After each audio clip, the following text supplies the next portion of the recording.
here as our first ever guest. Hi everyone, I'm Deanna. I'm so honored to be here. So, thank you so much for coming and sitting down with us today. We are so excited to have you here.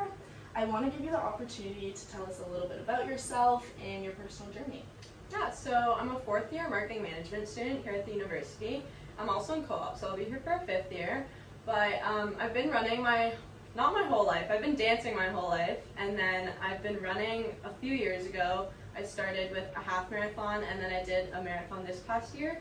So right now I'm raising funds for ovarian cancer research, which is really important to me because my mom actually did pass away from ovarian cancer. So it's really important that I raise funds for other women who are going through the same thing and for other daughters and friends of people that are going through that. Okay. How has telling your story helped you connect with others in the community and helped you to honor your mom's story? Yeah, so honestly, telling my story, I've received an overwhelming amount of positive reactions. Just the other day, I actually handed out a flyer to my professor, and I'm selling cookies for my fundraising initiative. So if you buy a box of cookies, you can keep them in the freezer, and then those funds will go to my fundraising page. And he actually took the time out of his day to email me and tell me how much my story meant to him and how inspiring it is. And when people go to their way to do that, it actually touches me. And it makes me realize what I'm doing is really important, and I'm happy that I am raising funds for something that means so much to me, and him telling me that I made a difference is honestly why I'm doing it. So just sharing my story makes me realize that it is important to maybe not run a marathon, you don't have to do anything crazy, but even just sharing your story with the people around you and the community around you is a great first way to start. Yeah, absolutely. Amazing. And if you could tell your younger self one piece of advice, what would it be? So if I were to tell my younger self one piece of advice, it would definitely be to slow down. I was one of those kids where I would wish my life away. I want to be older, I want to drive, I want to go off to university. But especially, I was so fortunate to have such a good family life at a young age. I have 3 older brothers, and my mom and dad were so great. So just making sure to take time and not wish your life away. I feel it's very easy, especially in university where you're so stressed all the time and you have so much going on, to maybe wish for Friday to come or the month to be over, or I can just get through it if I get through exams. But just taking those small moments in every day to be grateful that you are where you are. So I would tell myself to just slow down and just enjoy my everyday life. Yeah, absolutely. I think in university it's so easy to get caught up in how much work you have to do and extracurriculars and everything going on that sometimes it's just need to take a break and take a second because, we've got time for everything, right? Right. Since movement has been such a pivotal role in your life, growing up, I know you dance competitively. How would you recommend young girls who are maybe starting to involve movement into their life, start to prioritizing their health? How would you recommend them doing that, starting kind of a health journey? Yeah, so I think I was fortunate enough to, my mom put me in baby ballet at age 3 or 4, and not everybody has to go that route. And not even sports. I did skating and swimming and recreational soccer and school sports, but even if you're not fortunate enough to go down that path, or if sports aren't for you, just finding something that you like, whether it be going for a walk, going for a run, playing tennis at your local tennis courts or something, just to get outside and get fresh air, or doing something with your friends, I think is so important. And I feel implementing that at a young age, whether it be elementary school or high school, or even joining a club that welcomes that at the University of Guelph, I think is really important, because you need that time to get outside. And I feel so much better when I'm outside and I get fresh air, and then I can go back to my schoolwork or something like that. So just find something that you enjoy doing. It doesn't have to be what your friends are doing, but just find something that you really like to do and make that part of your routine. Yeah, absolutely. I think finding the little things that works for you, not everything that everyone else does is going to work for you, right? So it's really about prioritizing yourself. Growing up, being surrounded by activities and sports like dance, as you mentioned, do you think this had an impact on your leadership skills and building a community since you were younger?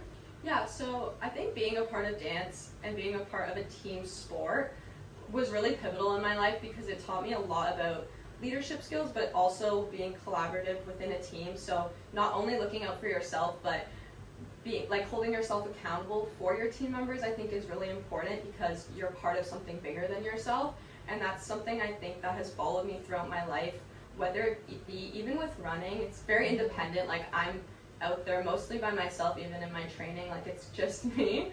So even following that, and I'm fundraising for something bigger than myself, and I'm fundraising for a community. I'm part of Fred's team, which is a bunch of people basically raising money for cancer, and you're allowed to direct those funds to whichever cancer research is more important to you. So for me, it's ovarian cancer research, but I'm very happy that I'm a part of that community that I can raise funds within. And as well as community, I feel that if you join like a run club or something like that, I think something that can be so independent can be transferable into a community, and you can find people even in independent activities. Yeah, absolutely. Like that. Amazing. How has being active influenced your mindset outside of fitness? So outside of fitness, like I said, life can get really stressful. Whether I'm in school, like in full-time school, or I'm trying to find a co-op job, or I'm working full-time, sometimes I need that space where it's just for me, and running has allowed me to, like I said, get outside. And sometimes people think, like, what do you think about when you run? Like, don't you run out of things to think about? But like, the best part about it is that I don't have to think about anything, and that I'm just enjoying the fresh air and enjoying that time for myself. So I feel it honestly really helps my mental health, and it's helped me through a lot, whether it be dance, whether it be running, or even like joining a walk club and just getting outside. It really helps me overcome any issues I have. If I have a problem, I can just go outside, go for a walk, go for a run, and I automatically feel 10 times better, and I somehow have a solution for it. Yeah. So I think it's so incredible for your mental health, and I feel like people might think that you're, you know, running or lifting weights or something for like a physical look, but it's so much deeper than that. It's for your physical health and most importantly your mental health. Yeah, absolutely. I completely agree. From experiences hosting events and fundraising events throughout your community, what have you learned about leadership and taking on these initiative roles? So for raising events, a lot of the time I have to, you know, conquer that by myself because I am the only one raising funds for my personal page. I have to reach out to a lot of clubs like yourself, like Guelph Wellness Society, and a lot of other University of Guelph clubs to help me out with my fundraising. So I'm very grateful that they're willing to help, but it's more about taking that initiative to reach out and to connect with the community. I feel like sometimes I have doubts, like, oh, I'm not gonna, you know, raise that much, and it's sometimes it can be stressful, but taking that initiative to put myself out there and basically tell everyone I know about it, and to email people and just be proactive, I think is really important, not only for raising funds, but just in everyday life. Like, you can't wait for it to come to you, you kind of have to go out there and get it yourself. No, absolutely. I think so many of us have had the experiences where we're struggling to kind of get out there and try something new, but sometimes just like taking the chance and getting after it, and kind of reaching those goals. And even in university, I find like you can almost be in a shell and it's hard to join clubs, but like joining clubs, you meet so many people and so many different women that like will become your lifelong best friends. And I think university, there's so much going on. You could be like really alone, but it's important to join those clubs. Important to like get out there and try new things, and because you never know what can happen, right? Exactly. So, absolutely. When fundraising and taking on initiative roles for your events, have you had any challenges that you've had to overcome, and do you think being a woman has ever affected these outcomes? Yeah, so for my events, sometimes it's hard when you're fundraising for a charity because, you know, not everybody has the same experience as you. They might not find that charity, you know, is important for them to fundraise to. And I find sometimes, like with a marathon, they think that they're donating to my marathon, but that's not the case. They're actually donating to all these women so that they can have research for this disease. So realizing that it's not for me, it's for a greater cause. And I think with those events, it's important to not only ask people for funds, but to, you know, involve them in the community, whether that be I'm inviting them to a Pilates class or inviting them to a walk club or something like that, so that they feel like they get something out of it, so that, you know, if I do give away, if they win something, they feel like I got something and I got to give to charity, and it's more like a mutual benefit. So sometimes it's hard when I'm trying to come up with ideas to involve the greater community. So trying to find something that university students like to do. So whether that be a Pilates class or something like that to get people involved. So yeah, just finding stuff that people like to do is the hardest part. And I would say being a woman, especially in sport, can be difficult. Like I said, like I've danced my whole life, and you'll meet people that's like, dance isn't a sport, it's an activity, and it's like, okay, like, yeah, whatever. Experiences like that. Yeah. But with running too, a lot of people that run marathons, they're mostly men, and I'm so lucky that I feel like we're turning a new leaf with women's sports and like women endurance running and things like that. So I personally haven't had any negative reactions. I'm very lucky that I've had such a supportive community with my family and friends, and they really support what I'm doing for a great cause. But it's very important to realize that women in sport is a big deal, and we should recognize them more and make sure it's an equal playing field. Yeah, amazing. How do you persevere in times when things don't go as planned? This could be academically, personally, maybe even during like fundraising events or experiences.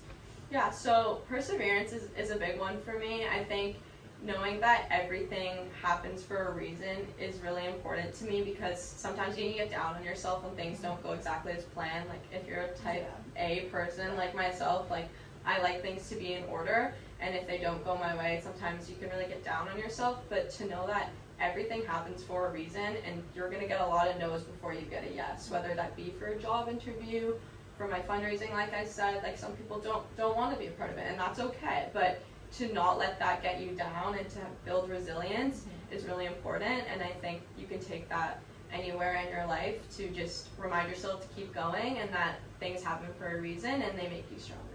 Amazing. I really agree with that. Sometimes you have to get a lot of no's before the yes. Right. But you can't let the no's kind of Get you down. Yeah. Like you have to keep going, don't give up, because you never know when the yes is going to come. Exactly. Right? So, amazing. Do you have a certain experience where you had to push yourself to certain limits to achieve a goal?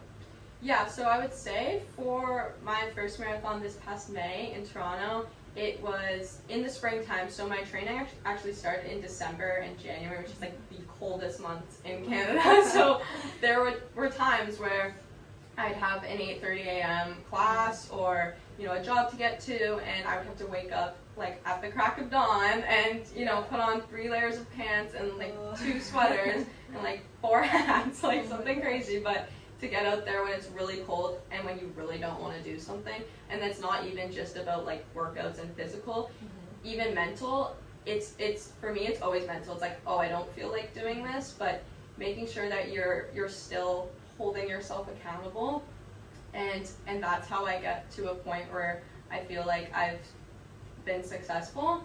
I would say making sure you push yourself to achieve your goals is really hard, and sometimes that might even be academically, like making a goal that you're going to go to all your classes this semester, and whether it's rain or shine, like sometimes you just have to get up and do it, and sometimes you feel like, oh, like I don't want to do it, but I can almost assure you that every time you do it, you will feel better about yourself.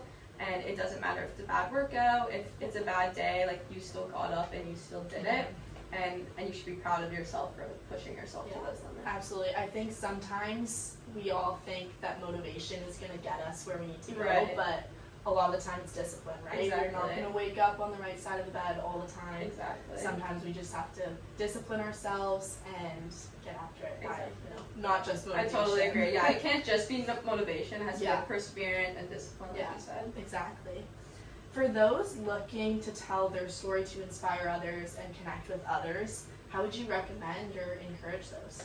I would say start small. It doesn't have to be like a big thing. You don't have to be TikTok famous to, start your journey or share your story. That could be whether it's with your roommates, with your family, with your close friends, and then build from there. And I also find social media is such a great start where you can actually start such a great community. A lot of times I'll be on TikTok and I'll see someone sharing their story and I'm like, oh my gosh, that actually resonates with me, and that's very similar to me, and I didn't know that other people were going through that. And just leaving a comment, and maybe that will make their day, or vice versa. Just starting somewhere, I think, and sharing your story on your small platform or with your friends, I think is a great start. Yeah, absolutely. I think just the small things matter more than you know. And Right. like you said, like when I see other people inspiring others or just doing like the little thing, it kind of leaves me with a sense of like, what can I do, or kind of inspiring me for my day to day, right? Exactly. How can anyone watching get involved to help support your journey in raising money in support of ovarian cancer? So I actually have like a small Instagram account I made. It's called Move with Deanna, but basically I'm just sharing my workouts, like things that I'm eating to fuel myself, but also a lot of it is my fundraising initiative. So I've been putting posters up around campus. I'm doing a terracotta cookie drive, so if you buy a box of cookies, those proceeds will go to the ovarian cancer research. As well as Chipotle fundraiser. I'm doing that the day after Guelph Go. So if you go from 4 to 8 p.m. and you buy a bowl, proceeds from those burrito bowls will go to my fundraising. Or as well, just following the direct link, and you can donate there. Whether it's literally $1, $5, like it makes such a difference, and it's impacting so many women worldwide that need those funds. So amazing. Yeah. Well, we can all look out for that Thank you. in the upcoming weeks. If you could nominate anyone in the University of Guelph community who inspires you, who would it be and why? I would say my roommates. I have 3 roommates, Simone, Saffron, and Victoria, and they have all been such great people with my fundraising. Like, they're sending the links to everyone they know. They're the ones helping me put up flyers, and above all, they're listening to me like rant about everything, and they hear my alarms going off in the morning. So I would nominate them because they really push me to be a better person, and they support me, which I think is so great. And they're also busy like with their school, with their activities, but they're always helping out, and they're actually going to be coming to me, or they're going to be coming with me to New York, so they'll help cheer me on, and it'll be a little roommate trip, so I'm really excited that so they want to support. Yeah, so exciting. Always good to have people in your corner that support you and also inspire you, right? For sure. Thank you so much, Deanna, for coming and joining us today. We are so honored to have you as our first ever guest. Thank you. I am so honored to be here. This has meant so much to me. Thank you.